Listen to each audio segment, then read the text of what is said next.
22 जनवरी को श्री राम जन्मभूमि मंदिर में प्राण प्रतिष्ठा का कार्यक्रम आयोजित किया जाएगा, जिसे लेकर राम भक्तों में खास उत्साह है। पीएम मोदी समारोह में मुख्य अतिथि रहेंगे। नमस्कार दोस्तों, जय श्री राम। आप सभी का स्वागत है हमारी आज की वीडियो में। 14वीं शताब्दी में जब भारत में मुगलों का शासन हुआ तो श्री राम जन्मभूमि को नष्ट कर वहां बाबरी मस्जिद बना दी गई। 1525 में राम जन्मभूमि मंदिर को बाबर के सेनापति मीर बाकी ने ध्वस्त करवाया था। तीर्थ नगरी अयोध्या को सतयुग में वैवस्वत मनु ने बसाया था। यही प्रभु श्री राम का जन्म हुआ, जिसका जिक्र वाल्मीकि की रामायण में भी है। सालों तक चले राम राज्य के बाद जब श्री राम ने जल समाधि ले ली तो अयोध्या नगरी सुनी हो गई।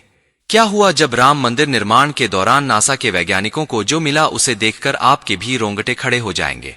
अपनी सनातनी होने पर आपको बहुत गर्व महसूस होगा। राम मंदिर में भगवान राम की प्राण प्रतिष्ठा की तारीख तय हो चुकी है और कई सालों के संघर्ष के बाद अब वह दिन आ चुका है जहां राम मंदिर के दरवाजे भक्तों के लिए खोल दिए जाएंगे। 22 जनवरी 2024 को भगवान राम की मूर्ति की प्राण प्रतिष्ठा होगी।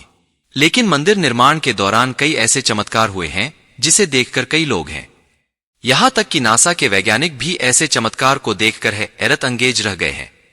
आज की वीडियो में राम मंदिर के बाहर रहते हम आपको बताएंगे। साथ ही साथ जो चमत्कार मंदिर निर्माण के दौरान हुए उन्हें जानकर आपको भी अपने सनातनी होने पर बड़ा गर्व होगा। वीडियो को अंत तक देखेगा, लेकिन सबसे पहले प्रभु श्री राम के सच्चे भक्त, एक सच्चे सनातनी इस वीडियो को लाइक करके कमेंट बॉक्स में जय श्री राम जरूर लिखेगा। आपको बता दें कि जब यहां मंदिर निर्माण का काम चल रहा था तब एक बार अशोक खाबो की ड्राइंग तैयार करवाई गई और अमेरिका से एक विशिष्ट वैज्ञानिकों की टीम को बुलवाया गया ताकि वह इसका निरीक्षण करके होने वाली हर एक कमियों को दूर कर दें और राम मंदिर की शान में चार चांद लगा दे। लेकिन जैसे ही राम मंदिर के निर्माण के वक्त वहां की धरती को खोदा बहा से एक ऐसी वस्तु निकली कि उसे देखकर सभी के होश उड़ गए और उस चमत्कारी और दिव्या वस्तु ने न सिर्फ उन वैज्ञानिकों के होश उड़ाए बल्कि भारत सरकार लाकर रख दिया, जिसके बाद तुरंत एक कमेटी बनाई गई और उसकी जांच के लिए लगा दी। लेकिन उसके बाद कुछ ऐसा हुआ कि वह सभी भी प्रभु श्री राम के भक्त बन गए। दरअसल यह बात है राम मंदिर के निर्माण के समय की, जब अमेरिका से थॉमस नाम की एक वैज्ञानिक भारत में राम मंदिर निर्माण कार्य के दौरे पर आए हुए थे। यहां आकर उन्होंने देखा कि राम मंदिर का निर्माण कार्य चल रहा है, जिसके बाद उन्होंने अपना रूटीन काम फिर से करना शुरू कर दिया। अपने काम के दौरान उनकी नगर मंदिर परिसर की तरफ गई तो उन्हें एक ऐसी जगह दिखाई दी जहां पर धरती नरम पड़ी हुई थी। देखने में वह धरती वहां की जगह से पूरी अलग ही दिख रही थी। मुझको अपनी अंतरात्मा से कुछ अलग से प्रेरणा मिलने लगी और तुरंत थॉमस ने अपने मजदूरों को वहां की खुदाई करने को बोल दिया। एक बार के लिए तो मजदूर भी हैरान हो गए कि ऐसी खुदाई क्यों करवा रहे हैं, लेकिन मजदूरों को तो उनका ऑर्डर मारना ही था, इसलिए उन्होंने बिना कुछ सवाल किए खुदाई शुरू कर दी है। जैसे ही वहां पर खुदाई शुरू हुई, कुछ ही देर बाद उस धरती से पानी का प्रवाह शुरू हो गया। उस बहते हुए पानी को देख खुदाई करने वाले मजदूर परेशान हो गए, क्योंकि पानी के अंदर खुदाई करना मुश्किल ही नहीं बल्कि नामुमकिन सा हो जाता है। लेकिन जब इस पानी का सर्वेक्षण किया तो पता चला है कि पानी तो पास ही में बह रही सरयू नदी का पानी। लोग यह समझ नहीं पाए कि यह माता सरयू का आशीर्वाद है कि वह खुद राम मंदिर के निर्माण में सहयोग कर रही थी।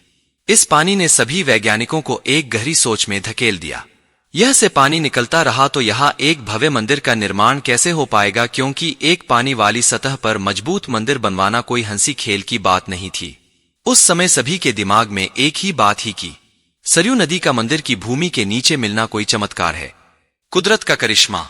कोई भी नहीं जानता था। आखिरकार जब कोई भी समाधान नहीं मिला तब सभी मिलकर श्रीराम से प्रार्थना करने लगे, क्योंकि साइट्स जब तक वह माता शरीर के पानी की धारा बंद नहीं होगी तब तक आगे का काम शुरू नहीं किया जा सकता था। लेकिन अगले ही दिन श्रीराम ने उनकी पुकार सुन ली और माता सरयू का पानी बंद हो गया। राम मंदिर का निर्माण कार्य जोरों शोरों से शुरू हो गया और यह काम इस कदर चला कि अब यह अपने अंतिम छोर पर पहुंच चुका है, या यूं कहें कि हम पूरा तैयार ही हो गया है और 22 जनवरी राम की प्राण प्रतिष्ठा भी की जाएगी। यह मंदिर इतना भव्य बना है कि इसे देखने के लिए भारत सरकार ने यहाँ पर एक अंतर्राष्ट्रीय हवाई अड्डा भी बनवाया है, ताकि देश और दुनिया के लोग सीधे ही यहाँ पर आ सके और इसे देख सके। यह मंदिर तो आप कभी भी देख सकते हैं, लेकिन अब सवाल यह है कि जब पुराने समय में यहाँ पर राम मंदिर था वह कैसा दिखता था। छोड़कर बाबर ने बाबरी मस्जिद बनाई थी, उस राम मंदिर का निर्माण आखिर किसने किया था, क्योंकि यह रहस्य आज तक सीमित लोगों को ही पता है। ज्यादातर लोगों को इसके बारे में कुछ मालूम नहीं है, आज मैं आपको इसका पूरा रहस्य इस वीडियो के माध्यम से बता देता हूं, तो बने रहिएगा हमारे साथ वीडियो में एंड तक। आखिर उस समय भगवान राम की नगरी अयोध्या को किस नगरी हिंदुओं के लिए बहुत ही ज्यादा महत्वपूर्ण है, क्योंकि यहाँ पर स्वयं प्रभु श्री राम का जन्म हुआ था, इसलिए इसे राम जन्मभूमि भी कहते हैं। इतिहासकारों के अनुसार कौशल प्रदेश की प्राचीन राजधानी अवध को कालांतर में अयोध्या और बौद्ध काल में शार्क अयोध्या मूल रूप से मंदिरों का शहर था। हालांकि यहाँ खुदाई के वक्त आज भी हिंदू, बौद्ध एवं जैन धर्म से जुड़े मंदिरों के अवशेष देखे गए, जिसमें खंभों से लेकर कई इंडिया बनी हुई थी। अयोध्या नगरी में होने का वर्णन भी वाल्मीकि रामायण में मिलता है। कहते हैं कि भगवान श्री राम के जल समाधि लेने के पश्चात अयोध्या कुछ समय के लिए उच्चतम की जन्मभूमि पर बना महल वैसे का वैसा ही था। भगवान श्री राम के पुत्र कुछ नहीं, एक बार पूर्ण राजधानी अयोध्या का पुनर्निर्माण कराया। इस निर्माण के बाद सूर्यवंश की अगली 44 पीढ़ियां तक इसका अस्तित्व आखिरी राजा महाराजा बद्दल तक अपने चरम पर रहा। कौशल राजपुरोहित बल की मृत्यु महाभारत युद्ध में अभिमन्यु के हाथों हुई थी। महाभारत के युद्ध के बाद अयोध्या गुजरती गई, मगर श्री राम जन्मभूमि का अस्तित्व फिर भी बना रहा। इसके बाद यह उल्लेख मिलता है कि ईसा के लगभग 100 वर्ष पूर्व उज्जैन के चक्रवर्ती सम्राट विक्रमादित्य एक दिना गेट करते करते अयोध्या पहुंच गए। थकान होने के कारण अयोध्या में सरयू नदी के किनारे एक आम के वृक्ष के नीचे अपनी सेना शहीद घना जंगल में चला था। कोई बसावट दिया नहीं थी। महाराज विक्रमादित्य को इस भूमि में कुछ चमत्कार दिखाई देने लगे। तब उन्होंने खोज आरंभ की और पास के योग्य श्री राम की अवध भूमि है। उन संतों के निर्देश सम्राट ने यहाँ एक भव्य मंदिर के साथ ही सरोवर, महल आदि बनवाए। कहते हैं कि उन्होंने श्री राम जन्मभूमि पर काले रंग की कसौटी पत्थर वाले 84 स्तंभों पर विशाल मंदिर की भव्यता देखते ही बनती थी। विक्रमादित्य के बाद के राजाओं ने समय समय पर इस मंदिर की देखरेख की। उन्हीं में से एक शुंग वंश के प्रथम शासक ने करवाया था। पुष्यमित्र का एक शिलालेख अयोध्या से प्राप्त हुआ था, जिसमें उसे सेनापति कहा गया है। इसके बाद ईशा की 11वीं शताब्दी में कन्नौज नरेश जयचंद आया, तो उसने मंदिर पर सम्राट विक्रमादित्य के प्रशस्ति शिलालेख को उखाड़कर अपना नाम लिखवा दिया। पानीपत के युद्ध के बाद जयचंद का भी अंत हो गया। इस भारतवर्ष पर आक्रांताओं का आक्रमण और बढ़ गया। आक्रमणकारियों ने काशी, मथुरा के साथ ही अयोध्या में भी लूटपाट की और पुजारी की हत्या कर मूर्तियां तोड़ने का क्रम जारी रखा। अयोध्या में राम मंदिर को तोड़ने में सफल नहीं हो पाए। विभिन्न आक्रमणों के बाद भी सभी झंझा बातों को चलते हुए श्री राम की जन्मभूमि पर बना भव्य मंदिर 14वीं शताब्दी तक बचा रहा। कहते हैं कि सिकंदर लोदी के शासनकाल के दौरान यहां मंदिर मौजूद था। 14वीं शताब्दी में हिंदुस्तान पर मुगलों का अधिकार हो गया और उसके बाद राम जन्मभूमि अयोध्या को नष्ट करने के लिए कई अभियान चलाए गए। 1570 भव्य मंदिर को तोड़ दिया गया और उसकी जगह बाबरी मुगल साम्राज्य के संस्थापक बाबर की एक सेनापति ने बिहार अभियान के समय अयोध्या में श्री राम के जन्म स्थान पर स्थित प्राचीन और भव्य मंदिर को तोड़कर मस्जिद बनवाई थी, जो 1992 तक विद्यमान रही। बाबरनामा के अनुसार 1528 में अयोध्या के दौरान बाबर ने मस्जिद निर्माण का आदेश दिया था। अयोध्या में बनाई गई मिलता है। इसमें खासतौर से उल्लेखनीय है। इसका सार है, जन्नत तक जिसके न्याय के चर्चे हैं। ऐसे महान शासक बाबर के आदेश पर दयालु मीर बाकी ने पृष्ठों की इस जगह को मुकम्मल रूप दिया। हालांकि यह भी कहा जाता है कि अकबर और जहांगीर के शासनकाल में हिंदुओं को यह भूमि एक चबूतरे के रूप से सौंप दी गई।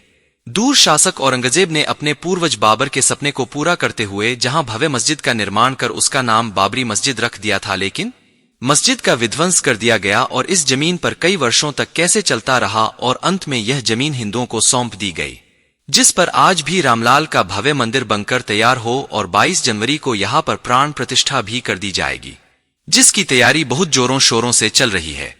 अयोध्या सज रही है। नगर के गली कूचे भी चमकाए जा रहे हैं। उत्सव का माहौल है, क्योंकि सदियों के इंतजार के बाद अयोध्या में मंदिर में रामलला भी ईगो अयोध्या के राम मंदिर में रामलला की प्राण प्रतिष्ठा होगी। अब अयोध्या में बन रहे भव्य राम मंदिर को लेकर दुनिया भर के राम भक्तों में उत्साह देखा जा रहा है। भाई को होने वाले रामलला की प्राण प्रतिष्ठा कार्यक्रम को लेकर हर कोई अपने तरीके से होली मना रहा है। कोई अपने सिर पर राम मंदिर का मॉडल लेकर घूम रहा है, तो कोई भंडारे लगाकर खुशी मना रहा है। वैसे अगर आप में से कोई अयोध्या निवासी हैं तो हमें जरूर कमेंट करें।